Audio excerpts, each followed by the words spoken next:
Welcome once again to Lehto's Law. Here's Steve Lehto. I've been posting videos now on YouTube for something like 8 years. I put up a couple thousand videos. I've rambled on a whole bunch of different topics. Sometimes I tend to stick with things like the law, automobiles, current events, things like that. And over the years, I've picked up some subscribers and some people who follow my show, and I greatly appreciate that.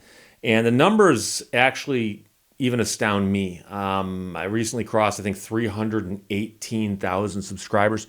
But I get a lot of people who comment on my videos or email me or even write me letters. I've got people who actually correspond with me with paper letters, with postage stamps and the whole shooting match.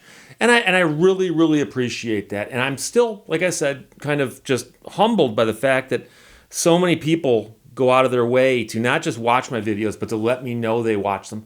And along the way, one of the things I've discovered is that a large number of people in my audience, a disproportionate number, are amateur radio operators, ham radio operators.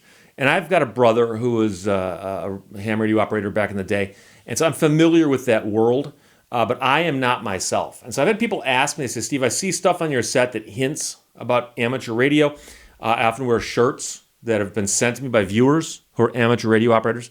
But a lot of people have commented on this radio tube right here. And now, I've got several radio tubes on the set. And the microphones, I've said, are an homage to my time in radio when I was a disc jockey. I worked in radio as a disc jockey and also as a talk show host. And I started collecting microphones years and years and years ago. And I've had people send me in the radio tubes because I mentioned how cool I thought they were. And a few years back, a gentleman named Norman Kreller sent me in this tube. And you don't know it until I tell you, but this tube is actually plugged in and it glows.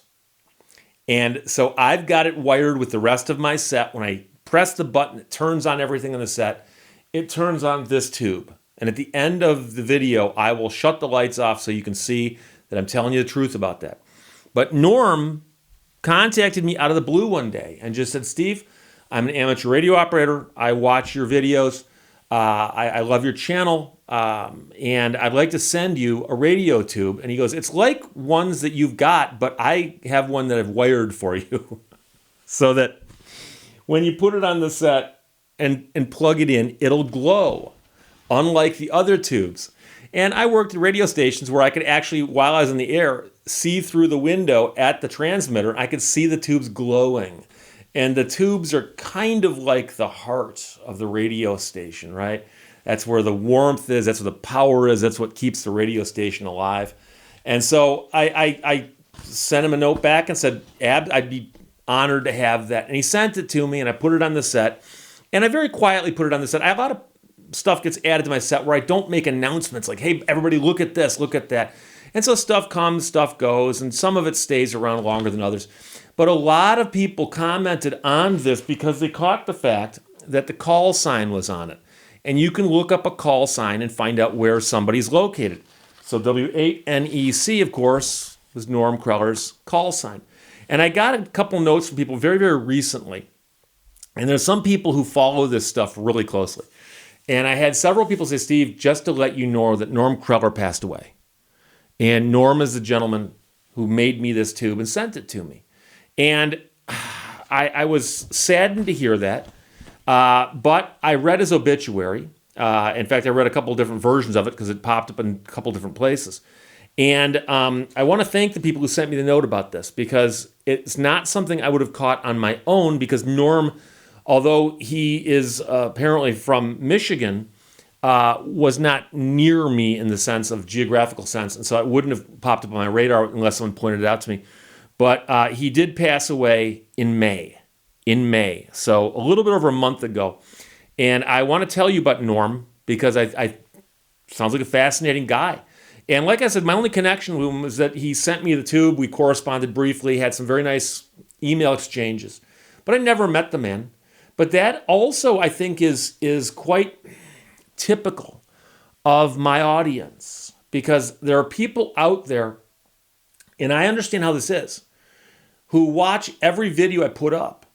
And so you spend 20 minutes or half hour with me every single day, despite the fact I don't know who you are or that you've done that because that's the way, the nature of videos. And it's like being in radio. When I was on the radio, I never knew if people were listening.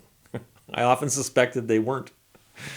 And so the fact that there are people out there who spend the time and develop a relationship, and some people reach out, but not everyone does.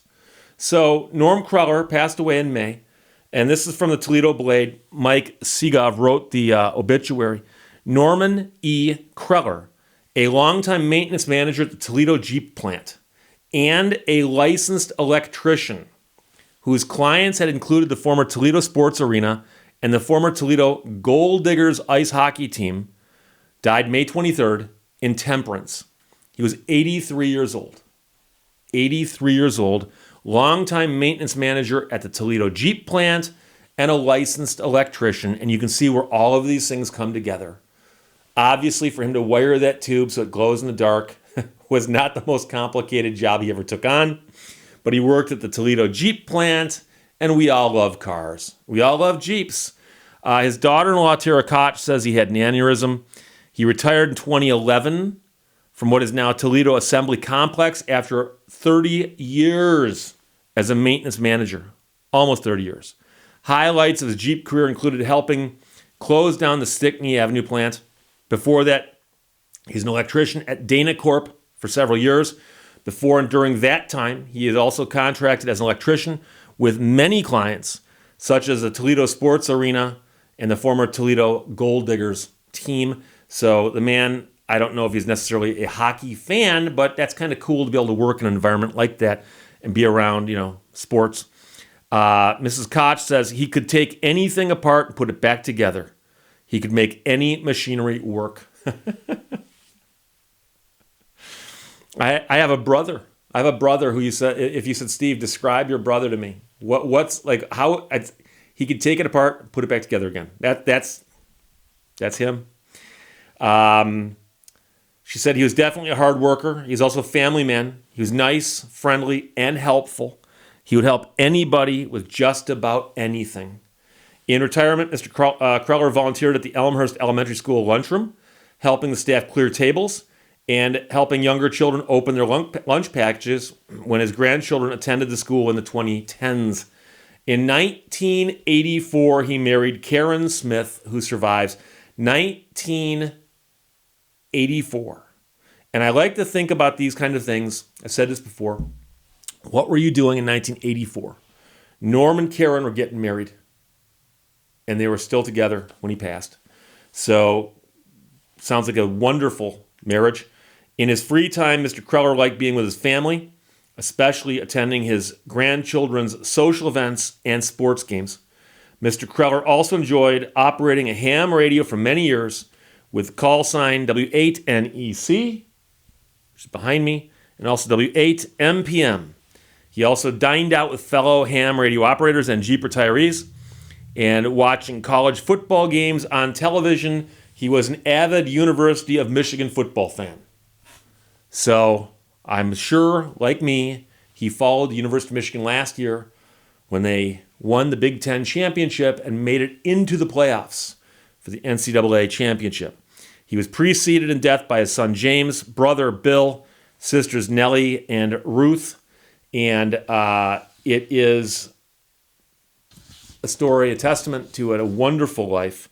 The other obituary I found is pretty much a lot of the same information, but he was born in November of 1938.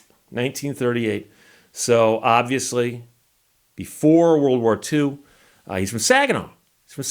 I worked in Saginaw radio for a while, WKNX. I think I told him that at one time. He also had some other jobs that are interesting. A projectionist for a local movie theater. Did work at Dana Corporation and for Jeep.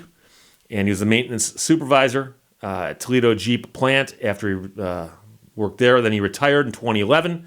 And he had a variety of hobbies. And he also, one of the things about ham radio operators is that you might have friends you hang out with locally who do this, but you communicate with the radio all over the place. And part of it is to see who you can connect with and where. And I remember that fascination my brother had when he had his ham radio set up. to find out who he had spoken to and where. And it was just astounding. It brings the world into your house. You know, the fact that you're communicating with people all around the world with these radios. He enjoyed watching college football, lifelong fan of University of Michigan, but his biggest accomplishment and passion was his family. Met his loving wife, Karen. They got married in 1984. It says here he loved her unconditionally for 38 years and enjoyed many adventures with her by his side. They loved spending time together and considered watching their 3 grandchildren as they grew from babies to now teenagers as their biggest adventure. He lightheartedly listed his occupation on Facebook as babysitting you, like babysitting university. He shared many wonderful moments with his grandchildren, Brittany, Nicole, and Kyle. It'll be forever cherished. Proud of his daughter, Lori Kreller, for obtaining her doctoral degree in 2021. Congratulations. And would introduce her to everyone as Dr. Lori Kreller whenever he had the chance. And he was very proud that Lori and his stepson James followed his footsteps to the Toledo Jeep plant. And the loss that Norman's family feels now is indescribable. I have to tell you that a person's life is not summarized by a resume. It is the family that remains. So obviously a wonderful man, wonderful person.